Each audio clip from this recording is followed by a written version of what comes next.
খেলার খবর থেকে বিদেশের খেলার খবর নিয়ে এই মুহূর্তে আমি মৌসুমী রয়েছি আপনাদের সঙ্গে। শুরু করছি আপনাদের প্রিয় অনুষ্ঠান খেলা আর খেলা।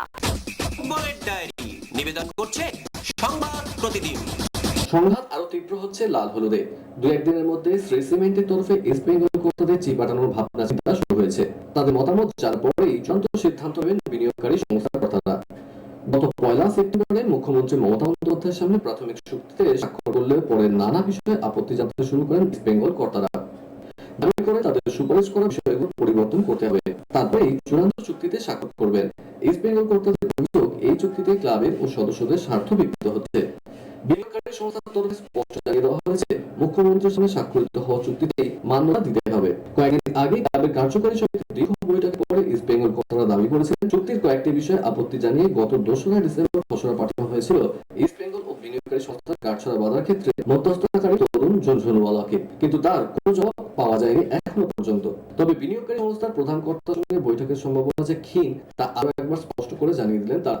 বলে দেন, ম্যানেজিং ডিরেক্টর একেবারে আগ্রহী নন আলোচনা করতে, তাই ইস্ট বেঙ্গল কর্তাদের এখন এই সমস্যা সমাধানের উদ্যোগ নিতে হবে। ইস্ট বেঙ্গল কর্তারা আদৌ সমস্যা সমাধানের উদ্যোগ নেন কিনা তা কয়েকদিনের মধ্যেই স্পষ্ট হয়ে যাবে। ক্রিকেটের ডায়েরি। প্রথম ম্যাচের হারের পর আরো চাপে পড়ে গেল ইংল্যান্ড শিবির। দ্বিতীয় ম্যাচে হারলে সিরিজ হাতছাড়া। টেস্ট সিরিজে প্রথম ম্যাচে জেতার পরেও সিরিজ হারতে হয়েছে। টি-20 সিরিজের ক্ষেত্রে দুবার এগিয়ে থেকে সিরিজ হারতে হয়েছে। এবার একদিনের সিরিজে ছবিটা উল্টো, এখানে শুরুতেই হার। এরই মধ্যে দুশ্চিন্তা বাড়ালো অধিনায়ক ইয়ন মর্গানের চোট। ফিল্ডিং করতে গিয়ে কাঁধে চোট পেয়েছেন, যদিও সেই চোট নিয়েই ব্যাট করেছেন। দ্বিতীয় ম্যাচে তিনি অনিশ্চিত। দারুণ শুরু পরেও এভাবে ম্যাচ হাতছাড়া হওয়ায় বিস্মিত মর্গান। চেন্নাই সুপার কিংসের নতুন জার্সির উদ্বোধন হলো গতকাল। ইনস্টাগ্রামে নতুন জার্সির ছবি শেয়ার করলেন অধিনায়ক MS ধোনি। সেনাবাহিনীর প্রতি বিশেষ শ্রদ্ধার পাশাপাশি জার্সিতে রয়েছে 3টি স্টার। সিএসকে 3বার চ্যাম্পিয়ন হয়েছে, সে কথা স্মরণ করিয়েই দেওয়া হয়েছে। নিউজিল্যান্ড আগে পৌঁছে গিয়েছিল। ঘরের মাঠে ইংল্যান্ডকে 3-1 ব্যবধানে হারিয়ে ওয়ার্ল্ড টেস্ট চ্যাম্পিয়নশিপের ফাইনালের টিকিট জোগাড় করেছেন বিরাট কোহলি। আগে লর্ডসে ম্যাচ আয়োজনের কথা থাকলে পরিবর্তিত সূচি অনুযায়ী 18 থেকে 22 জুন পর্যন্ত সাউদাম্পটনে হবে এই ম্যাচটি। আর সেই ম্যাচের পরিকল্পনা ইতিমধ্যেই শুরু করে দিয়েছে টিম ম্যানেজমেন্ট। ওয়ানডে সিরিজের পরেই ক্রিকেটাররা ঢুকে পড়েন IPL এর সংসারে, কিন্তু IPL শেষ হলেই বেঁচে যাবে ওয়ার্ল্ড টেস্ট চ্যাম্পিয়নশিপের ফাইনালের দাম। টিম ম্যানেজমেন্ট সূত্রে খবর, কিউইদের বিরুদ্ধে লড়াইয়ের জন্য ইংল্যান্ডে বেশ বড়সড় দল পাঠানো হবে, যাতে প্রস্তুতিতে কোনো খামতি না থাকে। যেহেতু একটি মাত্র ম্যাচে কাপ ভাগ্য নির্ধারণ হবে, তাই ক্রিকেটারদের পরিবেশের সঙ্গে মানিয়ে নেওয়ার জন্য বিশেষ পরিকল্পনা করা হয়েছে। এই প্রসঙ্গে হ্যামস্টার ক্রিকেট সংস্থার চেয়ারম্যান রোড ব্র্যান্সফোর্ড সংবাদ মাধ্যমকে জানিয়েছেন, ভারতীয় দলের নিজেদের মধ্যে একাধিক প্রস্তুতি ম্যাচ খেলবে, সেই জন্য বেশ বড়সড় স্কোয়াড নিয়ে ইংল্যান্ডে পৌঁছচ্ছে তারা। তবে দুটি টিমই একই হোটেলে থাকবে, তবে আলাদা ফ্লোরে। যে হোটেলটি ঠিক করা হয়েছে সেটিতে 170টি ঘর রয়েছে।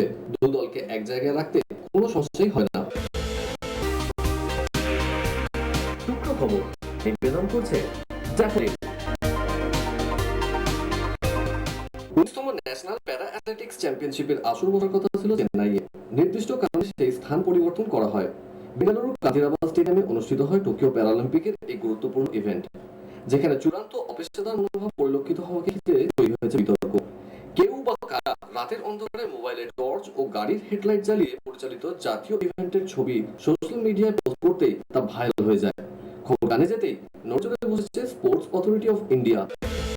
টোকিও অলিম্পিক্সের সময় করোনা ভাইরাসের সংক্রমণ আটকাতে দেশের অন্যতম সেরা টেলিকম সংস্থাকে দিয়ে একটি মোবাইল ট্র্যাকিং সফটওয়্যার তৈরি করেছে জাপান, যে জন্য খরচ হচ্ছে $67 মিলিয়ন, ভারতীয় মুদ্রায় তার পরিমাণ 485 কোটি টাকা। সেই সিদ্ধান্ত নিয়ে শুরু হয়েছে বিতর্ক। টোকিও অলিম্পিক্সের আয়োজক সংস্থা এবং আন্তর্জাতিক অলিম্পিক সংস্থা জানিয়েছে, গেমসে বিদেশি দর্শকদের আসার অনুমতি দেওয়া হবে না, যা শুরু হবে 23 জুলাই। জাপানের যে সংস্থাকে প্রযুক্তিগত সাহায্যের জন্য বরাদ্দ দেওয়া হয়েছে, তারা জুনে কাজ শেষ করবে। মায়ামি ওপেন টেনিসে প্রথম রাউন্ড থেকে বিদায় নিলেন ভেনাস উইলিয়ামস। তিনি হারলেন কাজাখস্তানের জানিনা দিয়াসের কাছে। জানিনার পক্ষে ম্যাচের ফল 6-2, 7-6 গেম। মাত্র 1 ঘন্টা 28 মিনিটের মধ্যে ম্যাচ শেষ হয়ে যায়। 40 বছরের ভেনাস পরে বলেছেন, নিজের খেলায় অনেক ভুল ছিল, যোগ্য খেলোয়াড় হিসেবে জানিনা জিতেছে। অমি মাস্টার্স ব্যাডমিন্টন প্রতিযোগিতায় জয় দিয়ে অভিযান শুরু করলেন সাইনা নেহওয়াল এবং কিদাম্বি শ্রীকান্ত। টোকিও অলিম্পিক্সের ছাড়পত্র এখনো নিশ্চিত করতে পারেনি সাইনা শ্রীকান্ত। সেক্ষেত্রে এই প্রতিযোগিতায় ভালো ফল করে র্যাঙ্কিং পয়েন্ট বাড়ানোর উপরেই নির্ভর করছে তাদের টোকিও যাত্রা। সেই লক্ষ্যে মরিয়া প্রতিযোগিতা 4 নম্বর বাজে সাইনা স্ট্রেট গেমে উড়িয়ে দিয়েছে আয়ারল্যান্ডের রাসেল ডাকে। সাইনার পক্ষে ম্যাচের ফল 21-9, 21-5। মাত্র 21 মিনিটেই শেষ হয়ে যায় প্রথম রাউন্ডের লড়াই। উত্তেজনার জন্য গত সপ্তাহে অল ইংল্যান্ড ব্যাডমিন্টন থেকে সরে দাঁড়াতে বাধ্য হয়েছিলেন সাইনা। তবে আজকের খেলায় তার কোনো প্রভাব পড়েনি। পরের রাউন্ডে ভারতীয় তারকা খেলোয়াড় ফ্রান্সের ম্যারি বাতওয়ানের বিরুদ্ধে। আগামী মাসে শুরু হতে যাওয়া স্টুটগার্ট ওপেন টেনিস থেকে নাম প্রত্যাহার করলেন নাওমি ওসাকা। আয়োজকরা সেই খবরও জানিয়েছেন। এক বিবৃতিতে জানানো হয়েছে, ওসাকা মে মাসে ইউরোপীয় ক্লে কোর্ট প্রতিযোগিতার জন্য নিজেকে তৈরি করার সিদ্ধান্ত নিয়েছেন। ওসাকা সরে গেলেও এই প্রতিযোগিতায় খেলবেন অ্যাশলি বার্টি, পেট্রা কুইটোভারা। চোট ছাড়িয়ে তিনি আবার কোর্টে ফিরেছেন। আসন্ন টেনিস প্রিমিয়ার লিগে দিল্লি টেনিস ব্রিগেড দলের নেতৃত্ব দেবেন ভারতীয় টেনিস তারকা ইউকি ভামরি। এই খবর জানানো হয়েছে দলের তরফ থেকে। নিলাম থেকে 4,20,000 টাকা ভামরিকে কেনে দিল্লি দল। ভারতীয় খেলোয়াড়দের মধ্যে সবচেয়ে বেশি দাম পেয়েছেন রামকুমার রামানাথন, তাকে 4.5 লক্ষ টাকায় কেনে মুম্বাই। ছোট্ট খবর, নির্ধারণ করলো ড্যাফোডিল। খেলার আরো খবর রয়েছে, কিন্তু এখন সময় একটা ছোট্ট ব্রেকে। ফিরছি ব্রেকের পর, সঙ্গে থাকুন।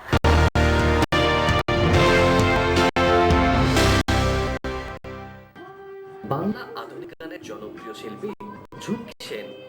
অনুষ্ঠানের জন্য যোগাযোগ করুন 9930197133 993030197133।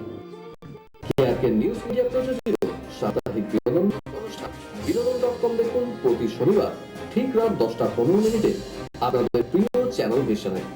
ব্রেকের পর আমি আবার হাজির খেলার খেলাতে। বিদেশের ডায়েরি। কাতারে খেলা নিশ্চিত করার দৌড়ে ইংল্যান্ড প্রথম ম্যাচেই পাচ্ছে দুর্বল সান মারিনোকে। তবে ইংলিশদের শীর্ষস্থান পাওয়া নিশ্চিত এটা বলে দেওয়া যাচ্ছে না, কারণ ইংল্যান্ডের গ্রুপে এবার আছে রবার্ট লেভানডস্কি, পোল্যান্ড, যারা আজ মুখোমুখি হবে হাঙ্গেরির। ইংল্যান্ডের কোচ গ্যারেথ সাউথগেটকে নিশ্চিতভাবেই চিন্তায় রাখবে নেশনস লিগে নিজেদের মাঠে ডেনমার্কের কাছে হারটা। তবে মার্কাস রাশফোর্ডকে নিয়ে অনিশ্চয়তা থাকলেও সান মারিনো ম্যাচ নিয়ে উদ্বেগে থাকার মতো কিছু নেই। তাদের বিরুদ্ধে অতীতে সমস্ত ম্যাচে ইংরেজরা জিতেছে। বিশ্বকাপের যোগ্যতা পর্বে জি গ্রুপের প্রথম ম্যাচে নেদারল্যান্ডসকে হারিয়ে চমক দিল তুরস্ক। নেপথ্যে বুরাক ইলমাজের দুরন্ত হ্যাট্রিক।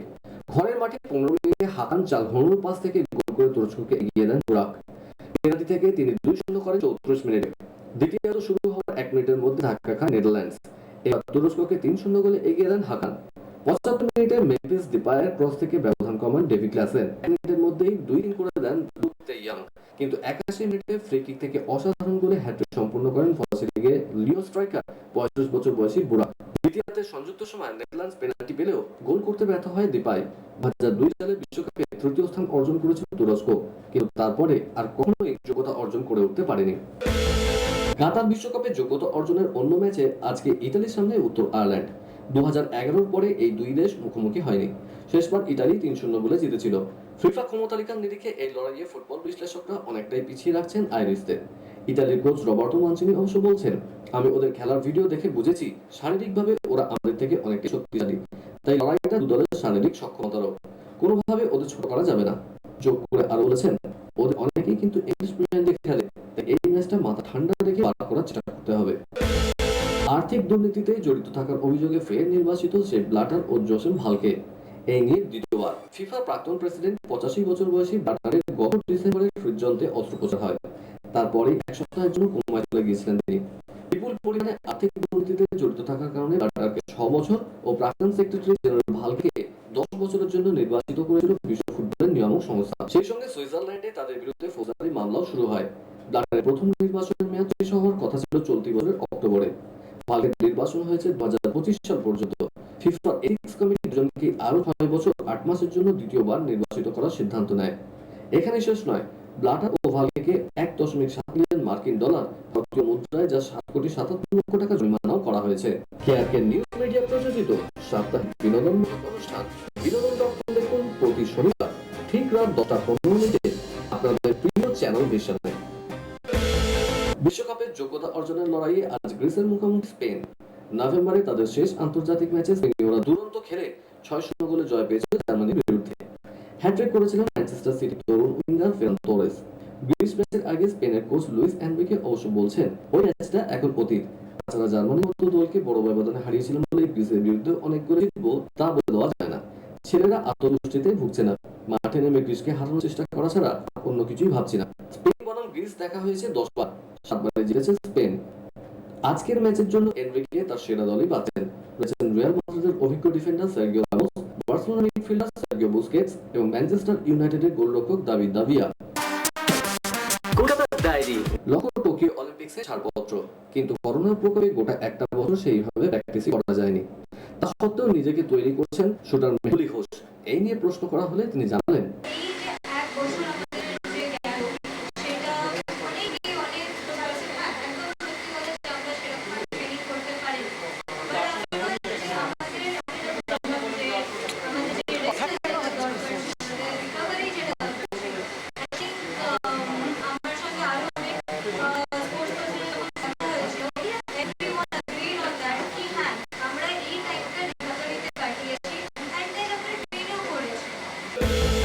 আজকের মতো এই পর্যন্তই।